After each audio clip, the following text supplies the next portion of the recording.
परमेश्वर के धन्य नाम की महिमा हो। प्रभात मनन के सत्र 1548 में आप सभी का बहुत ही विनम्रता के साथ स्वागत करता हूं। आइए आज का मनन के लिए हम पढ़ते हैं तीमुथियुस को भेजी गई पौलुस की दूसरी पत्री अध्याय 3 पद 10। परंतु तूने उपदेश, चाल चलन, मनसा, विश्वास, सहनशीलता, प्रेम, धीरज और सताए जाने और दुख उठाने में मेरा साथ दिया। कल हम ये बात देखे थे कि मसीही सेवकाई नमूना दिखाने की सेवकाई है। प्रभु यीशु मसीह ने जो आदर्श दे गया, जिसे प्रेरितों ने पहली शताब्दी की कलीसिया के सामने अपने जीवन के द्वारा दर्शाया, उस नमूने को अपने जीवन के द्वारा वर्तमान काल के कलीसिया में दिखाना ही वर्तमान कालीन सेवकों की सेवकाई होनी चाहिए। परंतु ये एक कड़वी सच्चाई है कि जाने अनजाने कई लोग इस प्रकार सेवा नहीं कर पा रहे हैं। मैं ये बात किसी की आलोचना करने के लिए नहीं कहा, बल्कि हमें स्वयं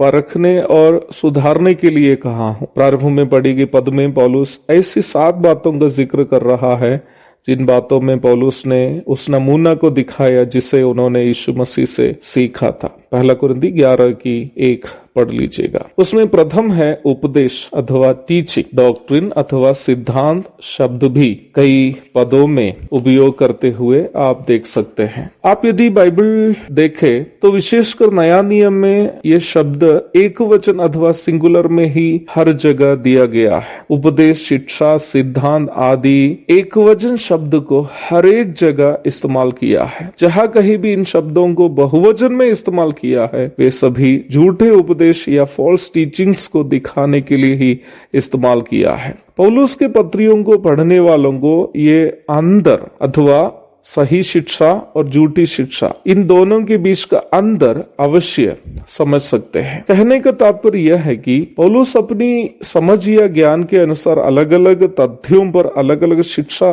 नहीं सिखाई है। पौलुस ने वही शिक्षा कलीसिया में सिखाया जो उन्होंने प्रभु से पाया।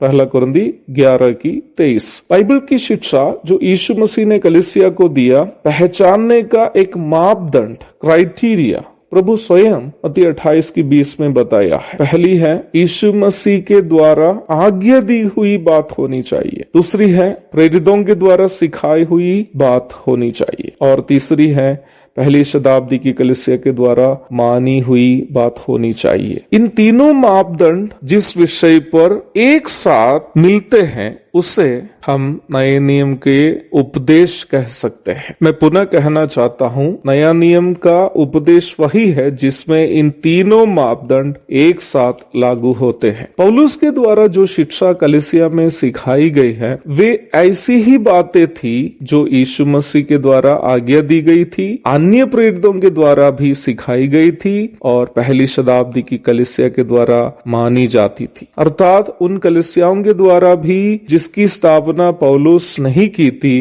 वे भी इन उपदेशों को मानते थे। पौलुस के द्वारा दिया गया उपदेश को मैं संक्षेप में आपकी जानकारी के लिए बताना चाहता हूँ। ये बिल्कुल संक्षेप में मैं बता रहा हूँ जिस शिक्षा को पौलुस अपने पत्रियों के द्वारा कलीसियाओं में सिखाया है। पहला है यीशु मसीह का ईश्वरीयता, कुलोसी 2:9। दूसरा है यीशु मसीह का मनुष्यत्व, फिलिपी अध्याय 2 पद 6 और 7। तीसरा है पाप और उसका परिणाम, रोमी 5:12, 6:23। चौथा है पाप से प्रदूषित मनुष्य की हालात, रोमी अध्याय 7 पद 18 से 24 तक। पांचवी है यीशु मसीह की प्रायश्चित मृत्यु, कुलोसी 2:14। छठी है यीशु मसीह के द्वारा पापी मनुष्य को मिलने वाली धार्मिकता, रोमी 5:1। सातवीं है यीशु मसीह की सामर्थ्य से पापी मनुष्य का यीशु मसीह के पवित्रता की परिपूर्णता की ओर परिवर्तन, रोमी अध्याय 6 पद 4 और 5, फिलिपी 3:20। आठवीं है कलीसिया, यीशु मसीह का आत्मिक शरीर, पहला कुरिन्थी 12:27। नौवीं है यीशु मसीह का दूसरा आगमन, फिलिपी 3:20। 10वीं है कलीसिया अनंतता में यीशु मसीह के साथ, पहला थिस्सलुनीकी अध्याय 4 पद 16 से 18 तक। पौलुस के द्वारा दिया गया उपदेश का एक बहुत ही संक्षिप्त रूप मैं यहाँ आपको दे रहा था। ये सभी उपदेश प्रभु यीशु मसीह और अन्य प्रेरितों ने सिखाया और प्रथम शताब्दी की कलीसिया इन सच्चाइयों को मानती भी थी। यही उपदेश तीमुथियुस पौलुस से पाया, अर्थात उपदेश में प्रेरित पौलुस ने एक उत्तम नमूना दिखाया है, ताकि उस नमूने को वर्तमान काल के सेवक लोग भी अपनी अपनी कलीसियाओं में दिखाए और वर्तमान कालीन कलीसिया के विश्वासी लोग उसे अपने जीवन में लागू करें। प्रभु दया करे। इस विषय का अध्ययन हम कल जारी रखेंगे। प्रभु के धन्य नाम की महिमा हो। आमीन।